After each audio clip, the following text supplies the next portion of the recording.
It is indeed my great pleasure to introduce our third and final keynote speaker and then friend of my friend for 20 years, Professor Umita. We are very fortunate to have Professor Wu here today as he kindly accepted our last-minute invitation just a few weeks ago.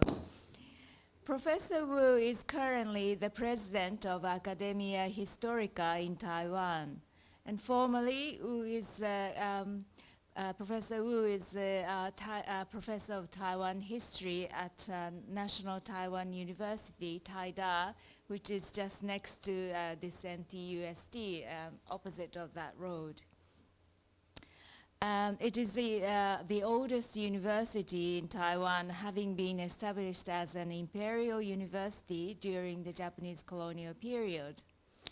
Alongside his academic career as a historian, he became a public figure who was directly involved in the formation of government policy for cultural affairs and administration, having been appointed Deputy President of the Bureau of Cultural Affairs at the Taiwanese government.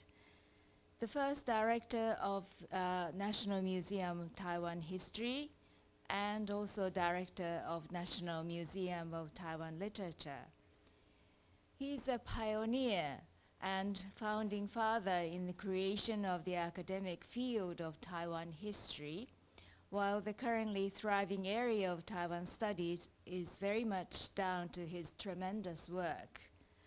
He has numerous publications on Taiwan history, ranging from school textbooks, exhibition catalogs, to scholarly monographs.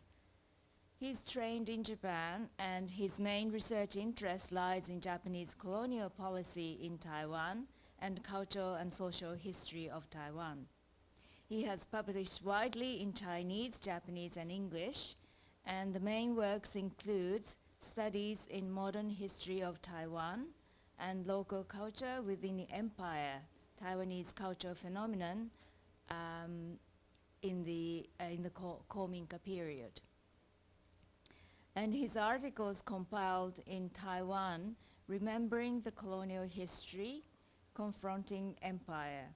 This is very well read in Japan, while Taiwan under Japanese colonial rule 1895 to 1945, History, Culture, and Memory has been the key materials in Taiwan studies in English. So please welcome Professor Umita.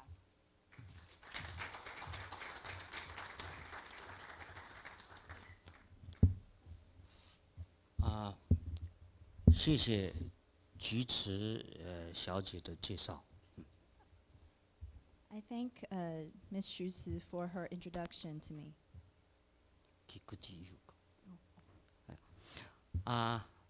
获邀在这个来自世界各地的设计专家跟学者的会议上做演讲，是我无上的荣幸。 I am honored to be able to come speak here with all the design experts, scholars, and speakers here with us today. 今天以下我就将简要地向各位介绍大约100年来台湾的艺术家、设计者如何表现所谓的台湾的形跟象。 And today in my presentation, I will share with everyone about how Taiwan's artists and designers have expressed Taiwanese forms and colors in the past century. 台湾原来是南岛语族生活的天地，但是自从17世纪中叶以后，华人、日本人、葡萄牙人、西班牙人、荷兰人逐渐经过台湾海峡，台湾也就因此浮出了世界史的舞台。 Taiwan was originally a living place for Austronesians, but since the mid-17th century, the Japanese, the Portuguese, the Chinese, Spanish, the Dutch all crossed the Taiwan Strait and allowed Taiwan to appear on the historical stage. 这些东西洋来的他者，以他者之眼来描绘台湾，首先以可视性的图像来描绘台湾的是西洋人的旅行记，但是这些描绘与其说是亲临其境的写实性描写，不能说是西洋人的远方想象。And these different ethnicities that come to Taiwan to depict Taiwan, they used foreign perspectives and they used visual imagery to depict, and it was more in Western travel notes to portray Taiwan rather than realistic descriptions. 像这个就是这一个当时候1950年代西班牙人所绘出来的台湾北部的人。And this is from 1590, from the Spanish depiction of Taiwanese people at the time.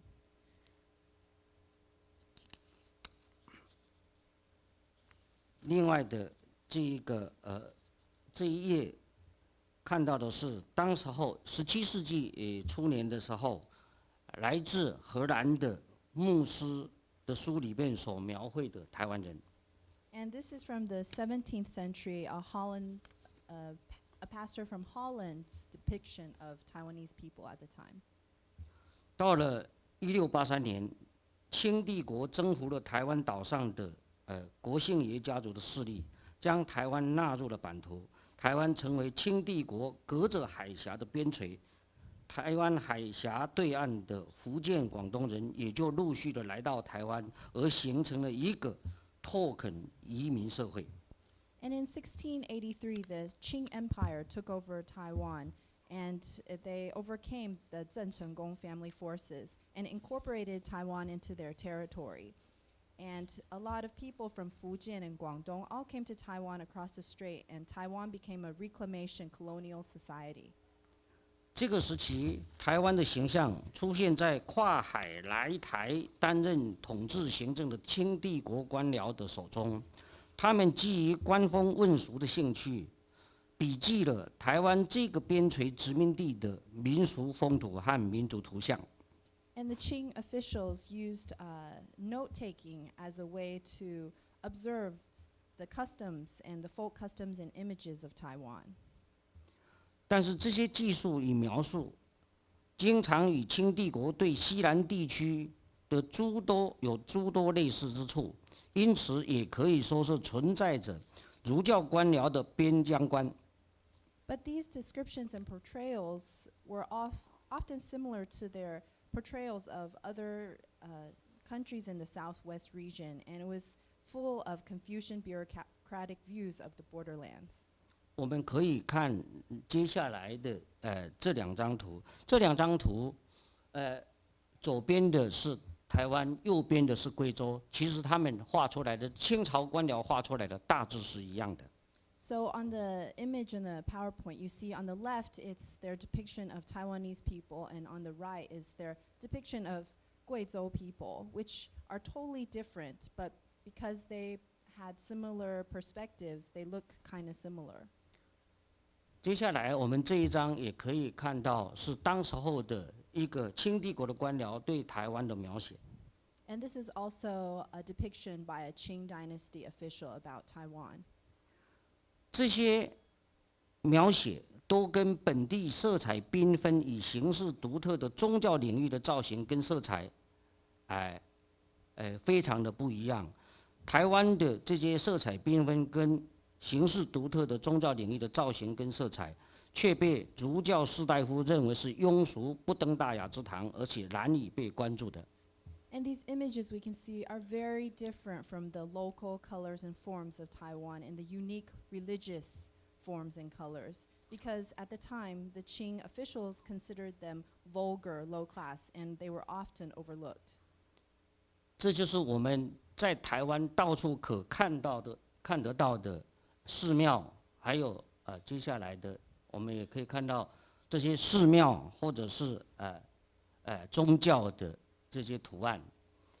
显然，这些跟刚才我们所看到的清帝国官员所描绘的台湾很不一样。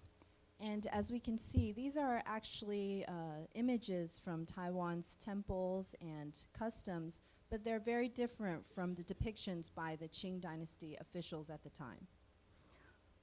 到了1895年，就是19世纪末年的时候，清帝国因为在甲午战争之后将台湾割让给了日本，台湾从此在日本的统治之下达50年之久。在这50年的日本统治期间，台湾的社会在各方面都达成了向近代的转型。当然，这样的近代转型存在着各种不同程度的日本殖民主义的色彩。And in 1895, Taiwan was ceded to Japan after the Sino-Japanese War, and Japan ruled Taiwan for over 50 years. And in that 50 years, Taiwan started to go toward modern transformation, but at the same time, it was influenced by Japanese colonization. 首先，来自日本的人类学者以他们刚从西洋引入的人类学知识，对台湾的原住民进行了民族分类，并特别注意他们彼此之间的文化表现的差异。And at the time, Japanese anthropologists, they had just introduced anthropological knowledge into Japan, and they used this knowledge on the Taiwanese aboriginals and classified them and tried to take note of the differences. 这像左边，这就是当时候被认为是对台湾的原住民进行的人类学的分类的伊能家矩所画出来的台湾，右边则是当时候的日本的西洋画家所画的台湾的原住民。And on the PowerPoint to the left is the images by Ino Kanori about Taiwanese people, and to the right are the depictions by a Japanese artist. 日本殖民者对于台湾的原住民的文化显示了高度的兴趣，甚至于将原住民的文化表现当成是最具代表性的台湾特色。And the Japanese at the time were very fascinated by the Aboriginal culture, and they even classified it as representational of Taiwanese culture. 所以我们可以看这个日本的画家就经常把这个原住民这个划入他们的绘画里面。我们可以看到接下来的这一张这个原住民的绘画。So they often introduce Aboriginal people in their paintings. 在此之前，19世纪后半叶来到台湾的西洋人，也曾经对台湾的原住民表现了特别的兴趣，而将他们当成是真正的台湾人。他们当时用的一个词叫做 Formosan， 而将来自中国大陆的汉人称为Chinese。And at the time, before the 19th century, the Westerners were very interested in Taiwan Aboriginal culture. And at the time, they considered them real Taiwanese, as in, they called them Formosans. And the Chinese that came from China, they called them Chinese. 但是自从日本统治时代之后，台湾内部存在着来自中国的汉人跟原本就存在于台湾的原住民这种台湾岛内的民族的文化的分类，就成为一般化的认识了。But then after the Japanese rule, the existing Chinese immigrants and the original Taiwanese Aboriginal people, they included it all in an ethnic cultural classification, and it became a general understanding. 另外，对于台湾的视觉艺术发展做出典范性影响的，则是一位日本殖民美术教育家，叫做石川清一郎的人。And for Taiwan's visual art development, there was one person who had a big impact. It was a Japanese colonial art educator named Ishikawa Kinichiro. 他来到台湾之后，以他的译者之言，为台湾风景做出了新的定义。他透过与日本内地的比较，来强调所谓的台湾色彩、台湾风景的特色。他特别强调台湾家屋的红岩黄壁、绿色的竹林、湛蓝的青空、云彩、阳光。他说，台湾是全日本当中色彩最鲜艳而最多变化的地方。And after he arrived in Taiwan, he used different eyes to find a new definition for Taiwanese landscapes. And he used comparison with Japan to emphasize Taiwanese colors and landscapes. And he emphasized that Taiwanese houses had the red roofs and the yellow walls, the green bamboo, the blue sky, the sunlight, and the clouds. And he said Taiwan was the most colorful, diverse place in Japan. 由于石川千里郎是总督府师范学校的老师，台湾第一代的西洋画家几乎都是他的学生，而且石川千里郎也是台湾总督府举办的官方美术展的指导者，影响相当的大。And he was also a teacher at the Soto Kufu Normal School in Taiwan, and he was all of the first generation Western artists in Taiwan were almost all taught by him. And he was also an instructor that was in charge of curating exhibitions, and he was very influential. 因此，以室外写生来描绘台湾风景的地方色彩，成为20世纪前半叶，甚至到了20世纪70年代，台湾绘画界一个相当有力的流派。And with outdoor sketches, he used this way to depict Taiwan local colors. And even to the first half of the 20th century, or even in the 1970s, he was a powerful genre in Taiwanese painting. 我们透过这一个图片可以看到，石川庆一郎自己对台湾的这个风景的定义，相当大的影响到了他的学生们。甚至于到了1950年代的这一个战后的50年代，它的影响都还非常的浓厚。He had a strong impact on all his students, and even in the 1950s, after the war, his influence was still present. 这一种强调所谓台湾的地方特色的这一种风气，即使台湾画家进出日本帝国的中央艺坛的时候，也经常是被突出来强调的元素。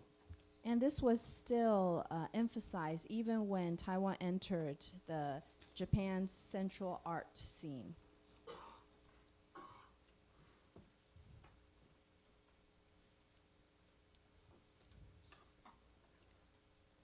在第2次世界大战期间，日本帝国虽然在台湾例行各种统治政策，企图将台湾进一步日本化，但却也因为同时喊出了东亚共荣圈的口号，名义上必须温存与日本不同之各民族地区的文化，因此，台湾的这个殖民地也可以反着利用帝国的政策口号。而出现了一份以调查研究台湾民俗的杂志《民俗台湾》。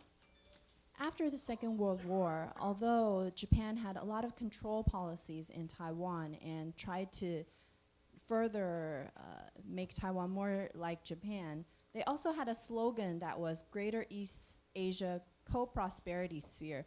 That meant that they wanted to, in name, preserve and coexist, allow different ethnicities and regional cultures to coexist. So Taiwan also used this policy slogan, and a survey that was used to research Taiwan folklore also appeared, and the magazine was called Folklore Taiwan. 这个民俗杂志基本上是由在台湾的日本人，其中有不少是台北帝国大学的教授，或者是在台湾出生的第2代所谓的湾生，和台湾人所合作出刊的杂志，它也受到日本国内民俗学跟民意运动的影响。And this magazine was written by a lot of Japanese, including instructors at the Taipei Imperial University and second-generation Taiwanese students, along with the local Taiwanese people. And it was also influenced by Japanese folklore and the folk art movement occurring in Japan. 就如一般所知道的，民俗将会有力地定义民族的集体内容，因此我们可以从《民俗台湾》的这个杂志看到台湾基本的总体面貌。As we know, folklore can define a collective content of a nation. So from Folklore Taiwan, this magazine, we can see the overall appearance of Taiwan. 我们可以从民俗台湾的插画看出来，台湾一般民众的日常生活跟他所使用的器物被朴素地图案化了。 And we can see how the everyday vessels and things that Taiwanese people use in everyday life have become images. 甚至于有一个非常重要的版画家叫做塔德伊喜的人，他有一连串的台湾民俗图绘，这一些都变成了当年定义台湾的内容的形跟色的内容的很重要的材料。 And we see a printer named Kadeshi who took a lot of everyday Taiwanese items and they continue to influence the art of Taiwan later on. 也就是说，民俗台湾在日本殖民时代的最末期，为台湾完成了一般所谓的台湾的长民世界的内容。 So this magazine, at the end of the Japanese colonial era, it became a record of Taiwan's everyday life and the lives of common people. 就如一般的殖民地的情况一样，外来殖民者一方面从译者之眼看到了殖民地的所谓的特色，又利用相对强势的文化价值观和教育等建制化的手段，定义了殖民地的文化。 So we see, just like other colonies, the foreign settlers not only look at the characteristics of the lands they colonize, they also use a relatively stronger cultural value and education to define the colony's culture. 在这样的过程当中，被殖民者当中的精英分子，一方面体得了殖民者所传播的文化内容，却也可能以自己的方式进行转换应用。 So also the elites that are colonized, the elites from the people, they also acquire the cultural content and they use their own ways to transform the applications.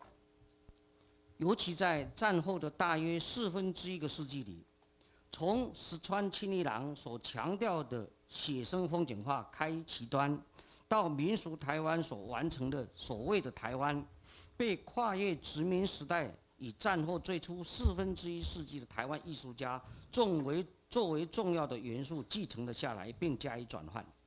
So at the time, the quarter century after the war, the sketch paintings by Ishikawa Kinichiro went to complete the Taiwanese definition by Folklore Taiwan. And they took the colonial period, the Taiwanese artists, they took all these elements and continued to transform them. 在此，我举2个著名的例子来跟大家说明。 I would like to show 2 very important examples. 第一个例子是画家李梅树的三峡祖师庙的整修计划。 The first is Li Meishu's renovation image of the Sansha Ancestral Temple. 李梅树出生于台北近郊的三峡，在战前的绘画是以台湾的风景画跟人物画为主。 And she was born in Sansha near Taipei, and she focused on Taiwan's landscapes and figures. 但是战后，他主持了家乡三峡的祖师庙的整修计划。他认为最能体现乡土文化的是，乡土的宗教信仰中心的庙宇。因此，他立了一个以100年为时间单位的庙宇整修计划。 企图将家乡三峡的祖师庙修建成一个汇集台湾石雕、木雕艺术精品的艺术殿堂。 Before the war, she focused on landscapes and figures, but after the war, she presided in the renovation plan of the temples in Sansha. She believes that local culture is most represented by the local religious center, which is the temple. And she set up a century-long temple renovation plan to make the Sansha Temple into an art palace that included stone carvings and wood carvings. 我们可以从几张图片看到，李梅树所进行的祖师庙的修复，相当精致细致的把台湾原来庙宇的那一些雕刻，石雕也好，木雕也好，精致化到相当高的程度。And we can see from the images how in the renovation plan by Li Meishu, she really refined all the carving techniques of Taiwanese local culture and incorporated it in the temple. 因为对于李梅树来说，那是代表的台湾的形象、色彩跟艺术表现。Because Li Meishu believed these represent Taiwan's forms and colors. 另外，我们可以举一个艺术家严水龙作为另外一个例子。And another example is Yan Shuilong. 严水龙也是一个跨越日本殖民时代跟战后时代的艺术家。He is also an artist that went through the Japanese colonial period and then after the war. 他曾经留学日本、法国学习绘画。And he studied painting in Japan and France. 1930年代，他也曾经短期在日本制作广告画。And in the 1930s, he spent some time in Japan producing posters. 到了1940年代，受到日本的民意运动影响的严水龙，回到台湾推动具有日本民意运动色彩的公益运动。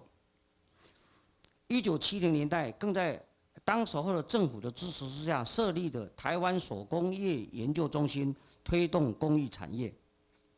And in the 1940s, he was influenced by the Japanese folk art movement. And then he returned to Taiwan to also start to promote this kind of art movement in Taiwan.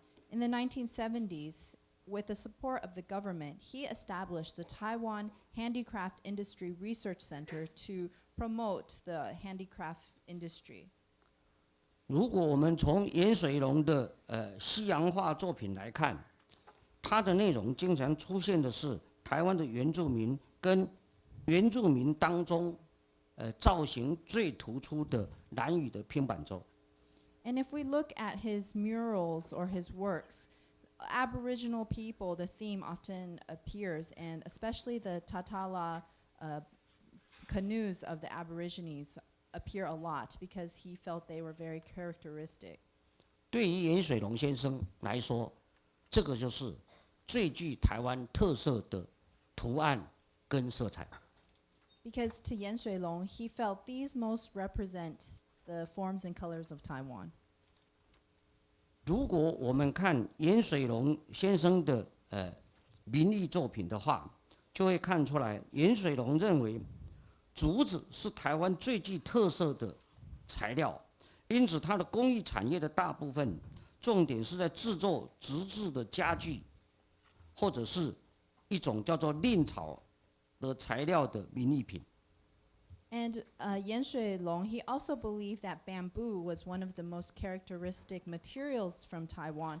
So a lot of his work was focused around making bamboo furniture and also other art made from a plant called thruwort. 另外的是，严水龙在晚年的时候制造了不少以马赛克壁画为主的地景艺术。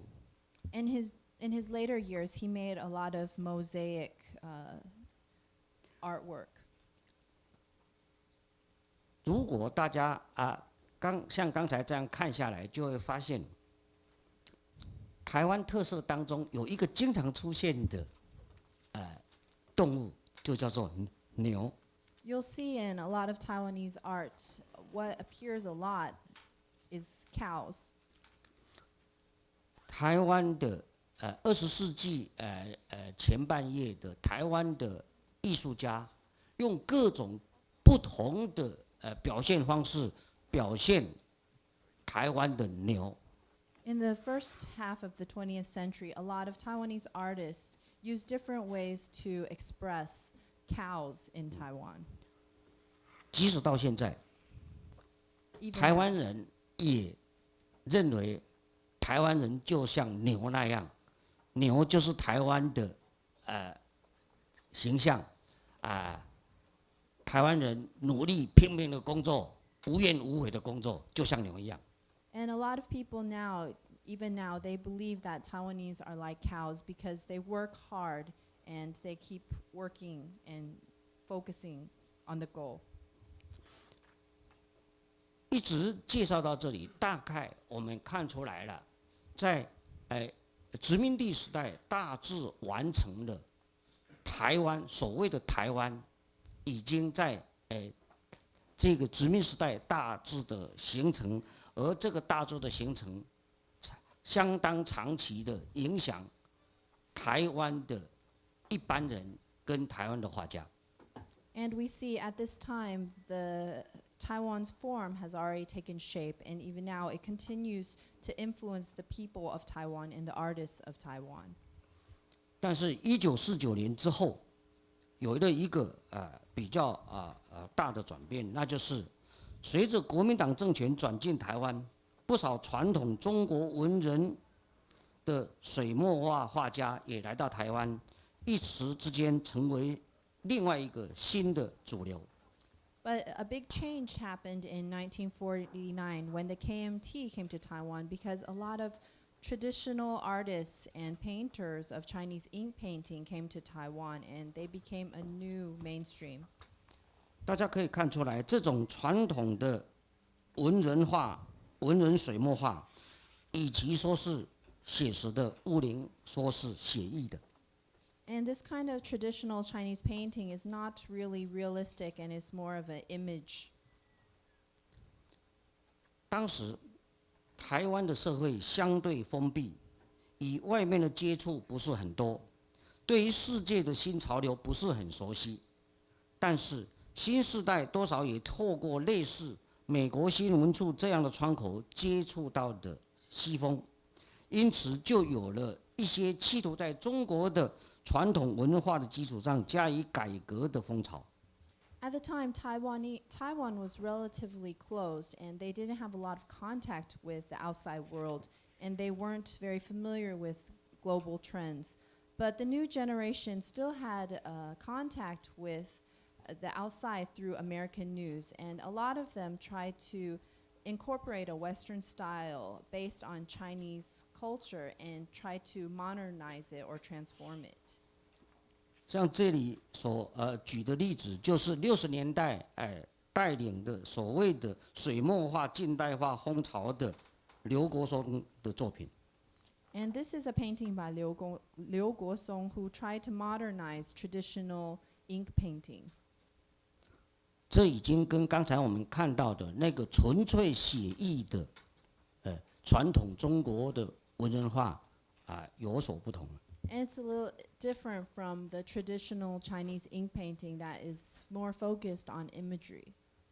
另外，我们也可以看到水彩画也有所谓的这一个近代化的改变，这就是习德进的水彩画。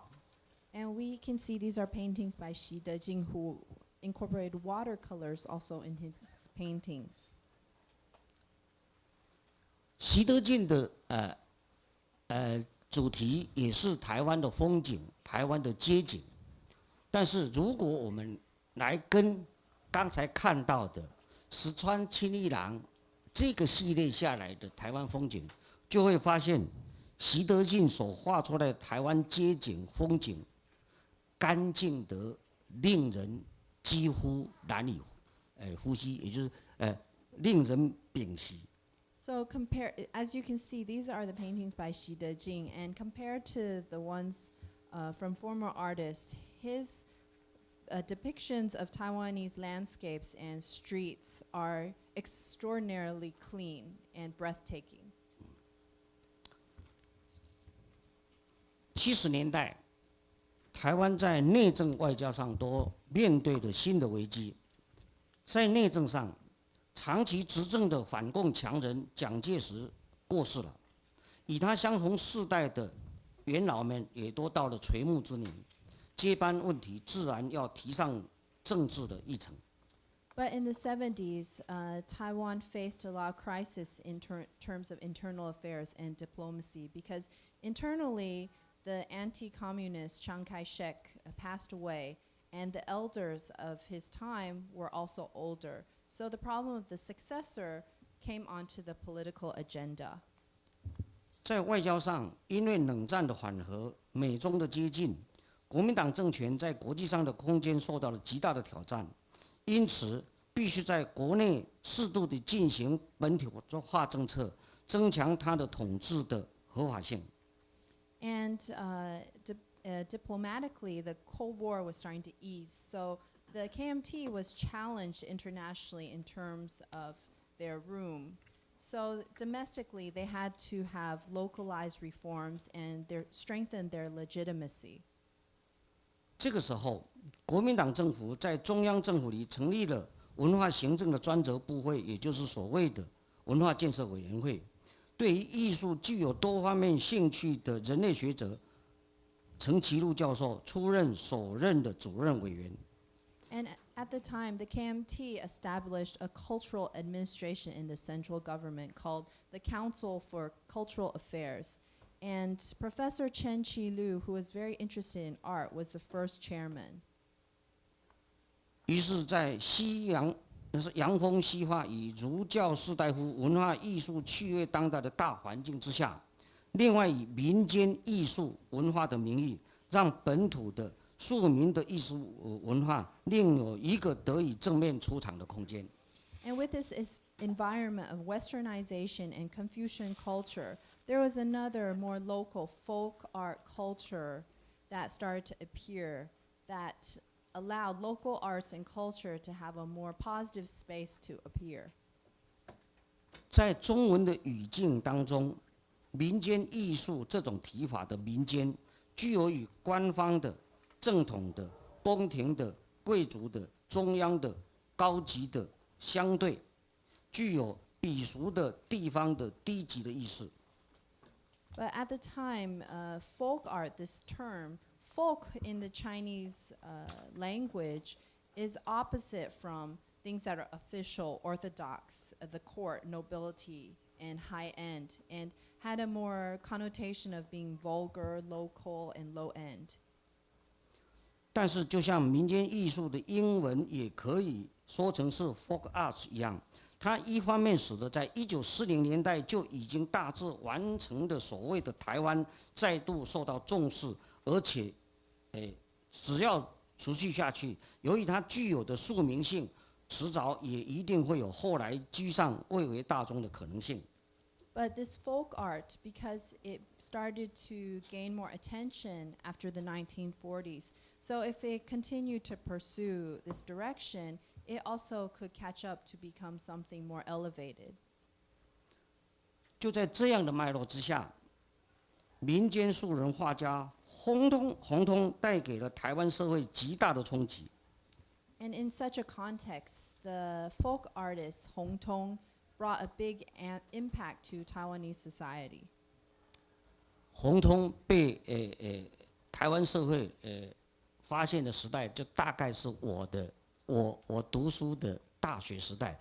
我们现在都还非常鲜明的这一个记得当时候这一个万人空巷这一个在台北大家万人空巷的看洪通画展的那一个记忆。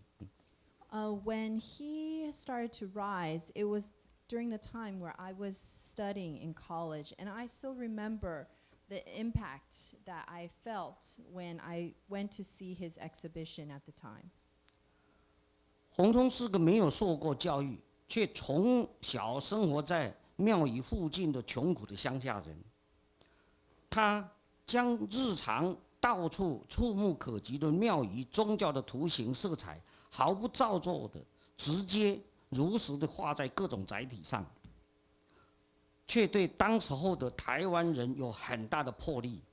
因此，因为他是如此的，对于台湾的一般的庶民来说，他是如此的真实。Hong Tong, he was a poor countryman that was never educated and grew up near temples. But he took all the figures that you can see in temples, religion, figures, and colors, and authentically painted them on different objects. But this caused the Taiwanese at the time a lot of pressure because it was so real. 如果我们比较红通跟刚才我们一路看下来的，以受过教育的精英的这个创作者的作品来比较的话，就会知道红通所表现的是相对的来说是接近台湾大家每天睁开眼睛就可以看到的真实。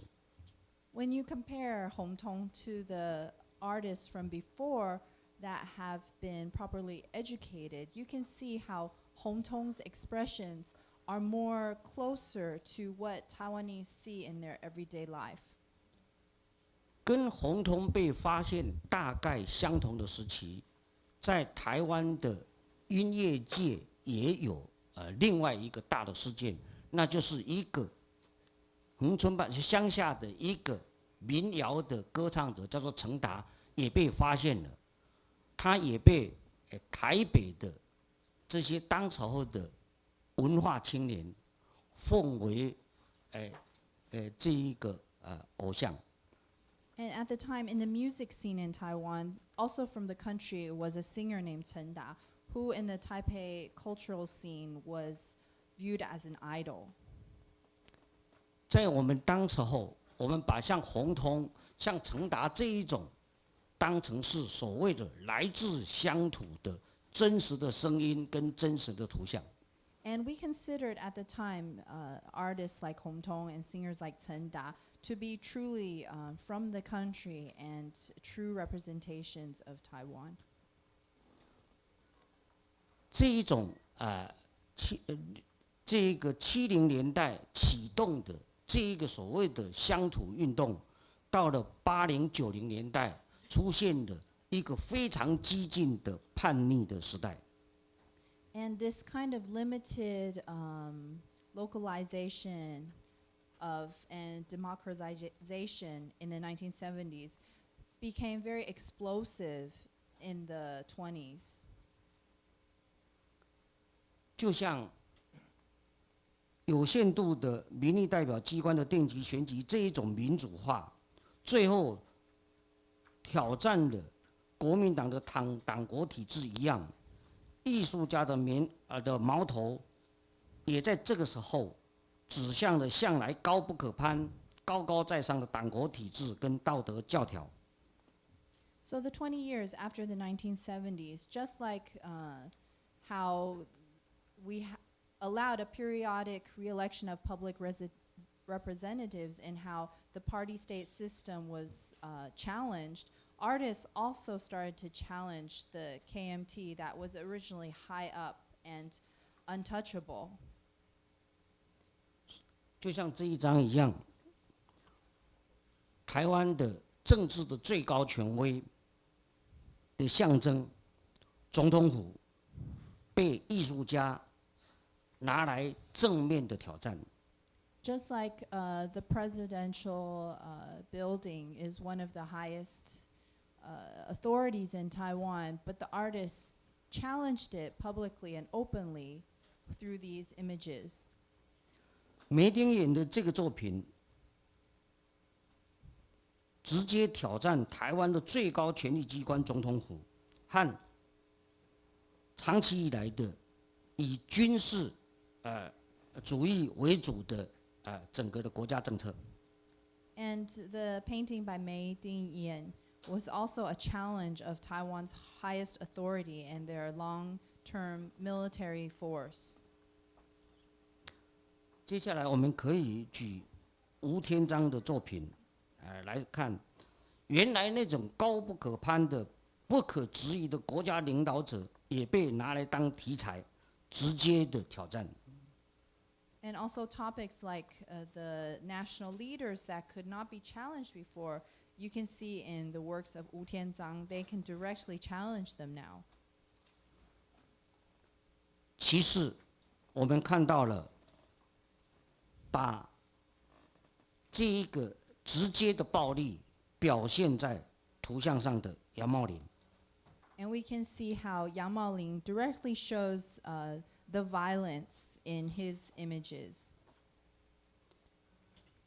在这里我们看到的是，不像以前那些创作者，好像都是温文儒雅的精英分子。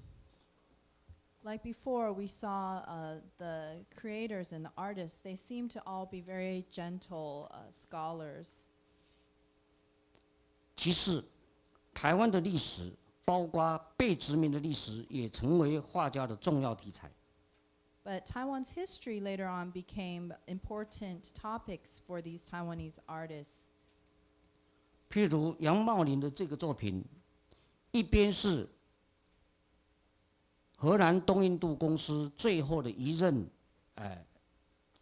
台湾长官奎一，另一侧是把奎一赶出台湾的郑成功。 We can see on the left in the works of Yang Maoling, the left, it's the last official from the VDC Holland Company, Frederick Coyet. And to the right is Zheng Cengong, who drove Frederick out of Taiwan. 就这样，我们看到了台湾的画家所定义的台湾，已经不再是那一个干净、温文儒雅、色彩缤纷灿烂的台湾而已，而是有党国的体制，有道德的教条，有社会的暴力，还有台湾被殖民的历史。 So we see that instead of just the clean, gentle images of Taiwan, we see also the violence and the reality and the vulgarity. 但是当时候更具爆炸性的是，画家们开始把台湾社会里的荒谬、古迹、俗艳、伪杂的欲望，如实的表现了出来。 So what more importantly is, besides all the history that was being shown, they showed the reality in Taiwan society and how there were things that were very ridiculous and very vulgar. 我们可以看一下当年几个非常重要的画家的作品，譬如说吴天章、黄敬和的这些作品，虽然或许惊肃骇俗，但是它却直视台湾社会的真实。 So we can see from the PowerPoint some works by Wu Tianzang and Huang Jinghe, and although they are very shocking, but they show a reality in Taiwan society. 其实，当时候，这一些画作出来的时候，在年轻的时代里面，是引起很大的回响的。 And at the time when these works first appeared, they received a lot of echoing from the young generation at the time. 因为年轻世代，对于年轻世代来说，长期以来的框架，包括党国体制、道德教条，包括这一个装作这个若无其事，对台湾的社会装作若无其事的那种高跳的艺术，已经没有办法打动年轻人。 Because at the time, the youth, they were tired of the framework and all the moral restrictions, and it was this kind of work that truly struck them. 经过80年代的，像刚才所说的这种狂飙性的叛逆、冲撞、颠覆之后，台湾几乎不再有任何的禁忌，台湾的军事戒严解除了，形式上已经是一个思想自由、言论自由的社会。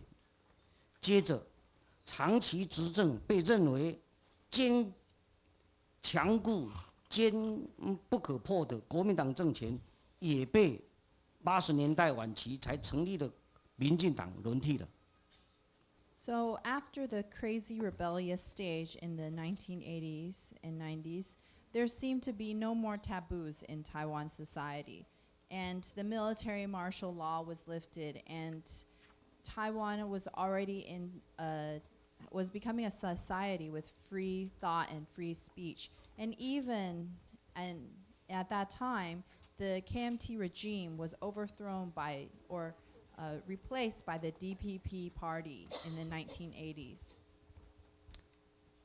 台湾就在这样的新情况之下，同时迎接来了新的国际化的时代。And at this time, Taiwan also invited a new period of internationalization.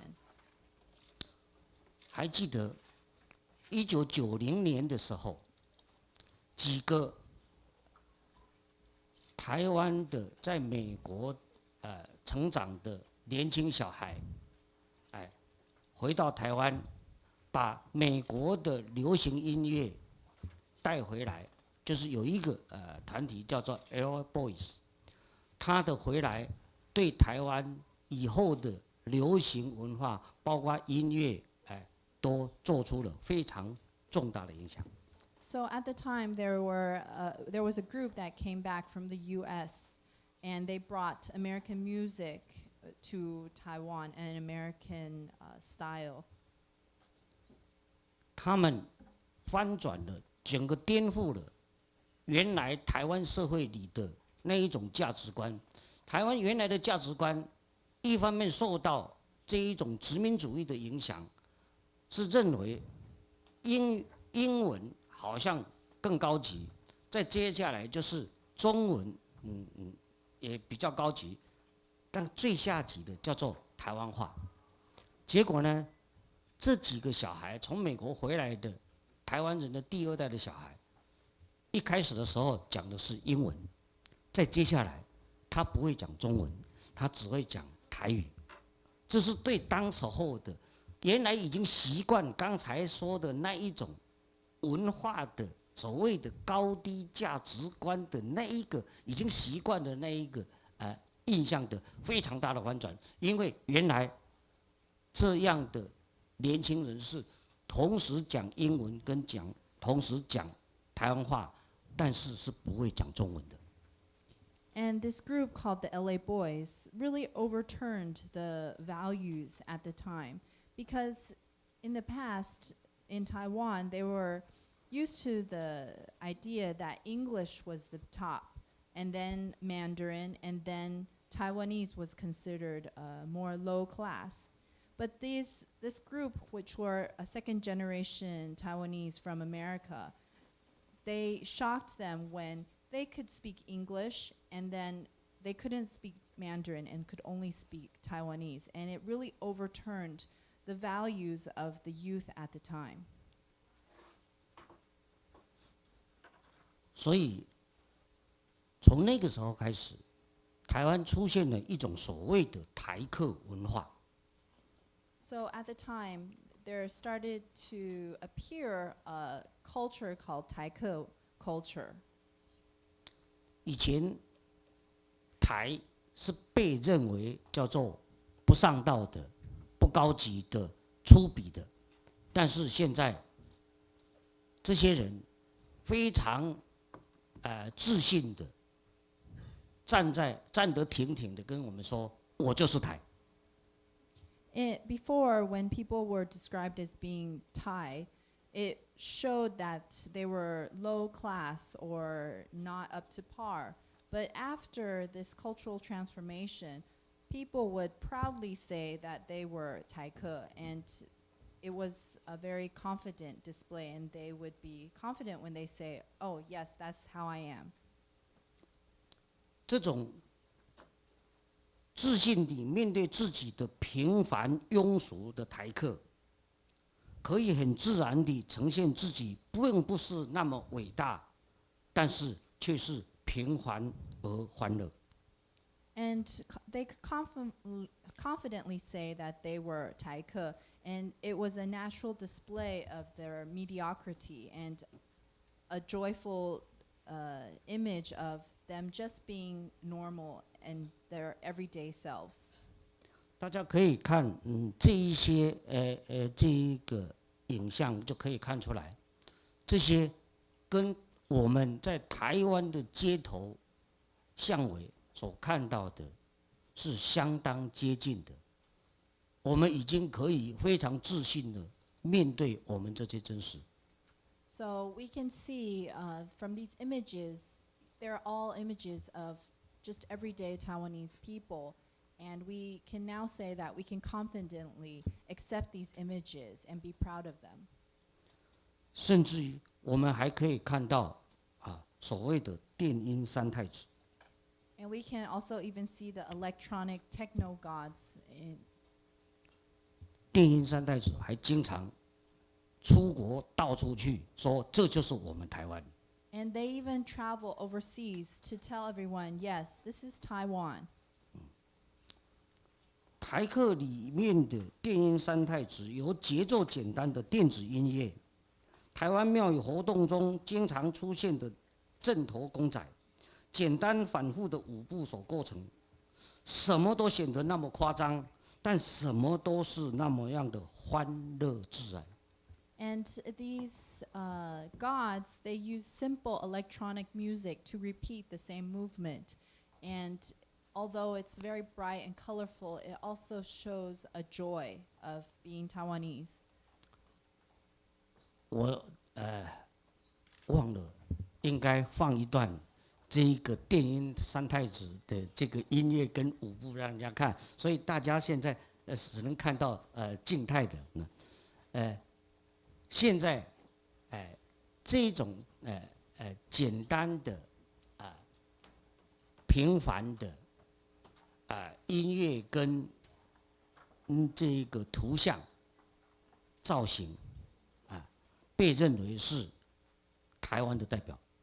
So we can see that these looks and all of them, I forgot to bring a video of these techno gods, so everyone can just see the images, but they are truly joyous and show the joy of Taiwan.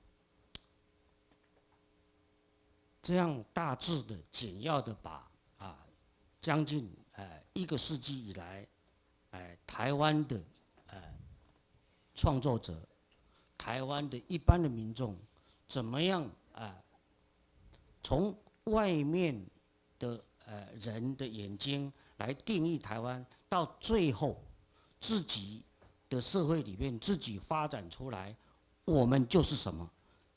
这个整个的20世纪，对于台湾来说，的确是一个太长的世纪，其间有跌宕起伏。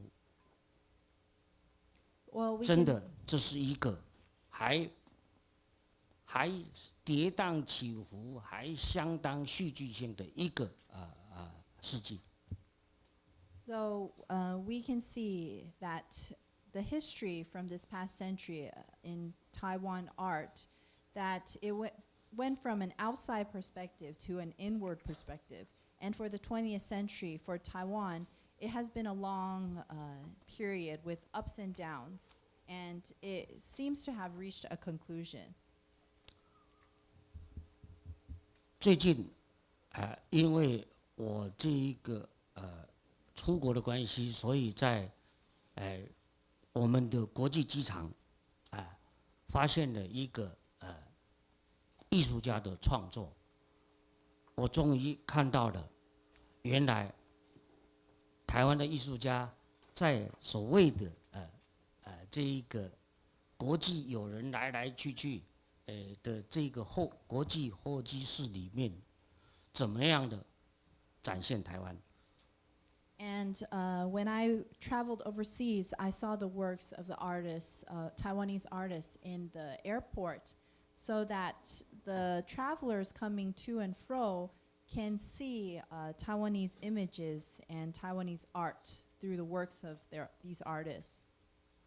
这是一个艺术家，叫做弘毅的艺术家，在桃园的候机室做出来的，要展示什么是台湾的水果，里面还有一只台湾的猴子。And this is the art of an artist named Hong Yi that you can see in the waiting room in the Taoyuan airport. And it's mainly expressing Taiwanese fruit to the travelers. And you can even see a monkey from Taiwan. 我们可以看一下，再回看一下这个艺术家的作品。这个艺术家一样的，大家注意到了，一样的，那个牛永远挥之不去，但是是一个非常 colorful 的牛。And we can see these are all the works of this artist Hong Yi. And you can see that the cow continuously appears, but it is a very colorful and joyful cow. 所以，我们不再像80年代那么样的愤怒，那么样的颠覆，那么样的叛逆。我们现在非常欢乐的面对自己。我想，如果这是我们100年来的结局的话，我想这是一个欢乐的结局。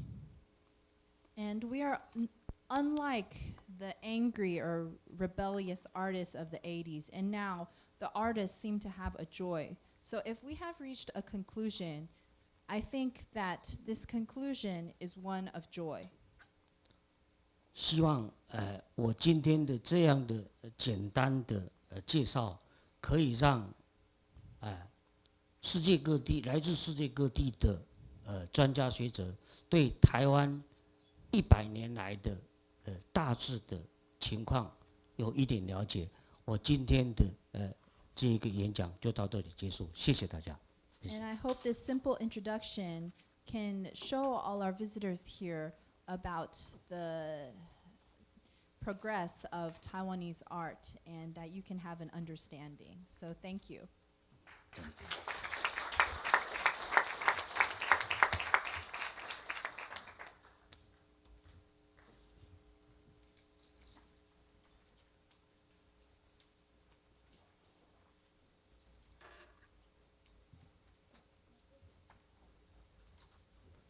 Thank you so much for such an informative, chronological, and very much critical way of looking at Taiwan for 100 years.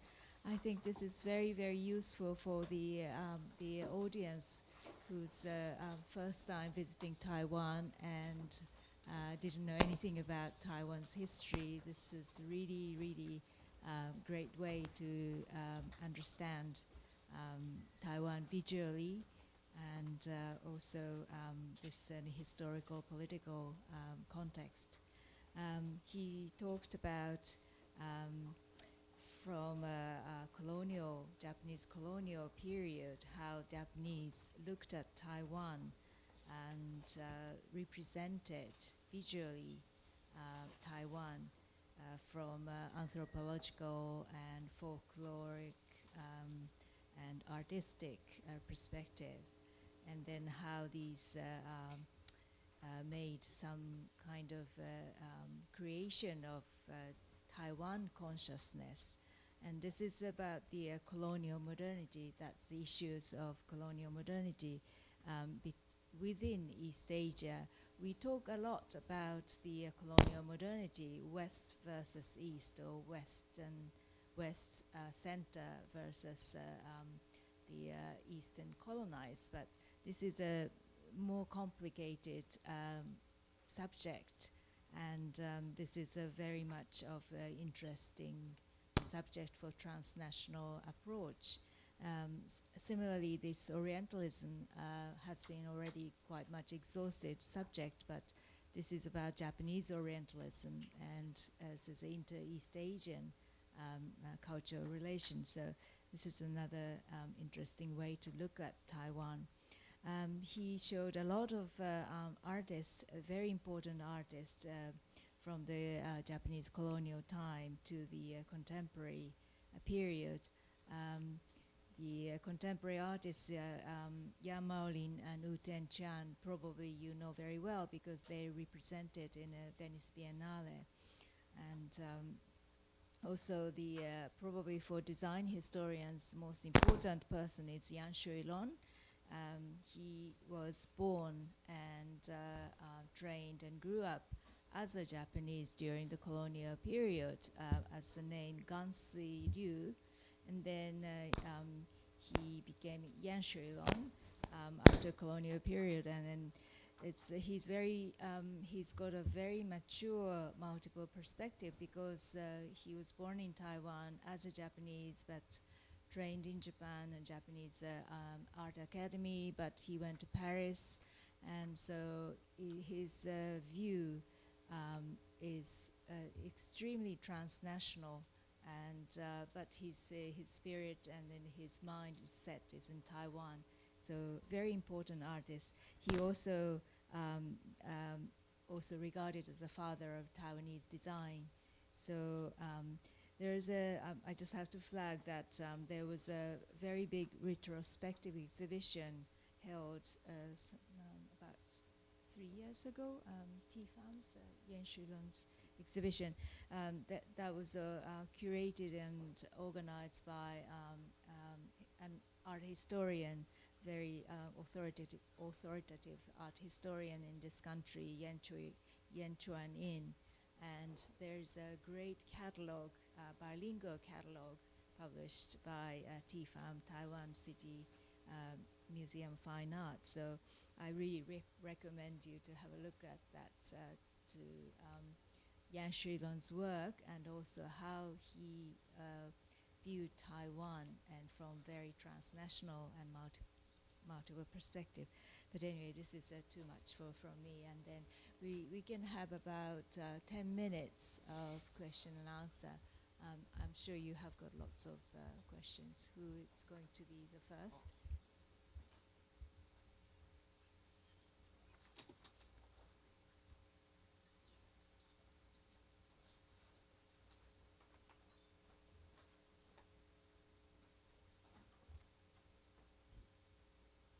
Anybody?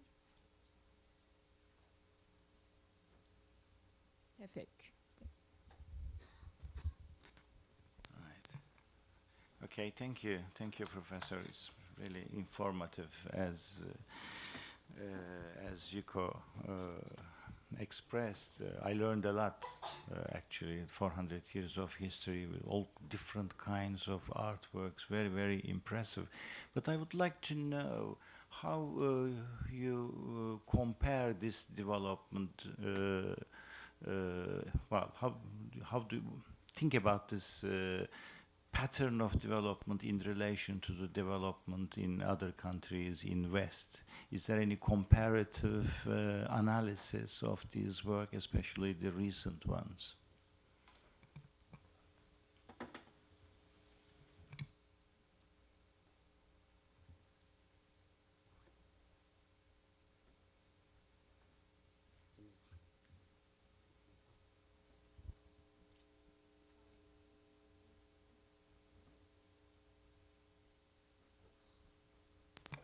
I would like to know how Professor compares this work in relation to the development in other countries in West or in global context. Where does he place this work in a global context?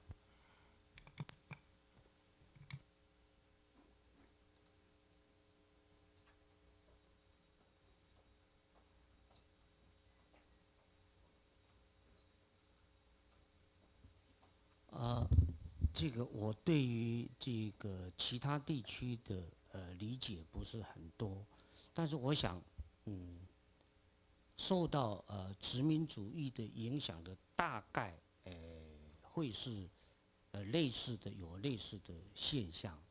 那只是这些现象譬如说由殖民者来定义这一个在地是什么。我想，这大概都会一致。那被定义了之后，当地怎么样的接受下来，甚至于转换，可能会有不一样。My understanding of international history is art might not be that great, but I believe that the countries that have been colonized or areas, the art progression might be similar because their art or their forms are defined by the colonial countries, and how they finally accept their own forms and colors and how they eventually transform them might be different among the various areas.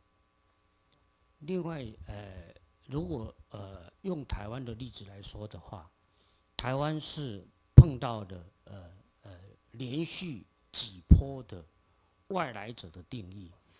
第一波当然是刚才用的比较多去说明的日本，另外就是1949年以后，又有一波来自中国，也就是跟着国民党政权来的中国的影响，然后又有一波来自于这一个战后的东西冷战之下美国来的影响，所以我们同时要克服这个好几波的外来者的这一个影响，然后才有办法从本地这一个生长出来我们的自己的东西。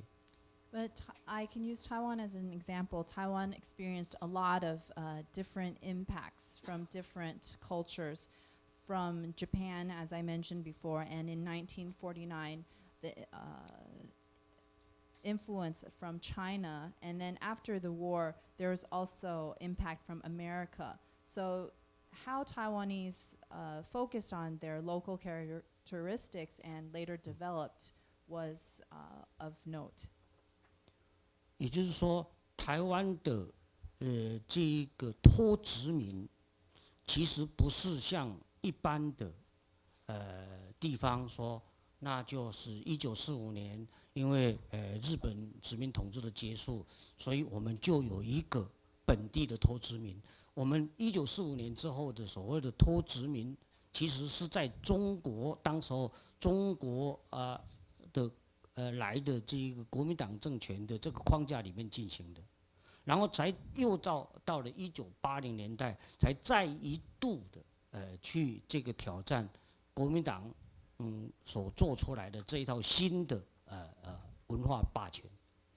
So Taiwan faced a lot of different influences and restrictions because from Japan, we didn't just escape Japan and be able to search for our own culture.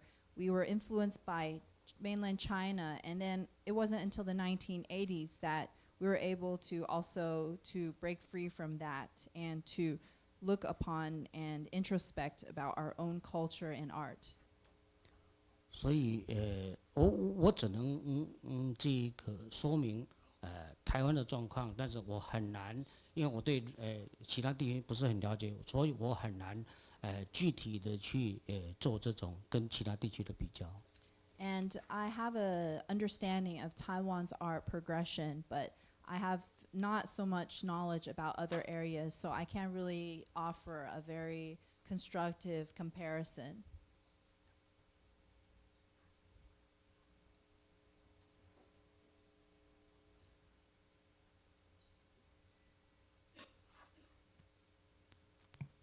Okay, this is not really a question, but it's more a comment, and in order to sort of complicate what's been asked, because I think in Taiwan's context, the important thing to remember is the fact that the Japanese as a colonial power itself had to sort of struggle with this East-West identity issues, and so therefore Yuko Kikuchi's project some years ago on refracted colonial modernity was a very important piece of work, because we actually tried to deal with this aspect of Japan as a colonial power and its impact on Taiwan.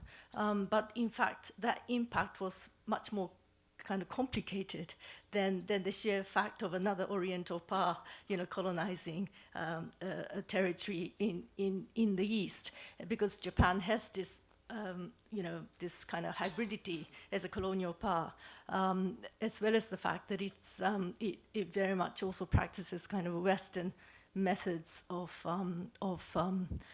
imperial control.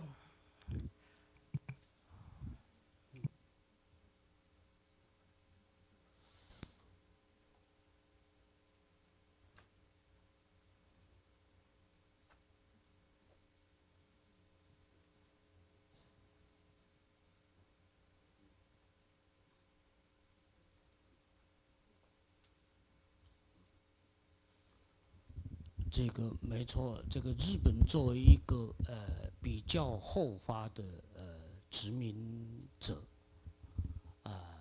他其实是相当的学习了、借用了更早期的一些欧洲殖民者的这一个知识跟技巧，比如刚才说的那个石川清一郎，其实他就是日本第一代到英国去留学，去学到了英国那一套的水彩风景画的，只是他带着那样的经验跟技术跟观念，他有了一个新的地方可以去应用，就是日本拿到了台湾这个殖民地，所以的确是具有这一种日本本身的殖民主义就具有它的复杂性。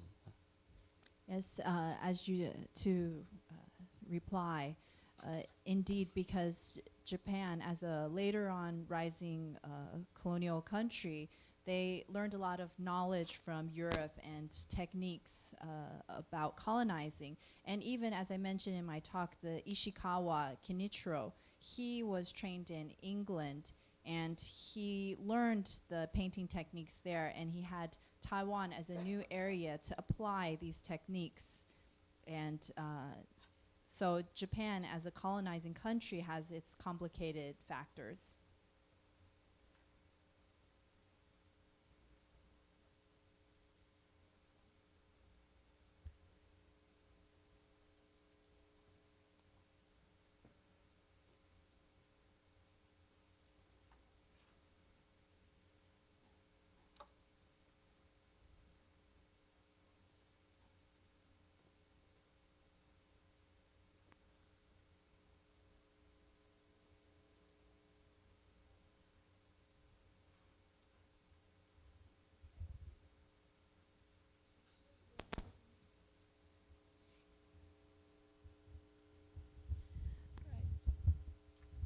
I think we can just carry on the conversation during the lunch if you still have got more questions.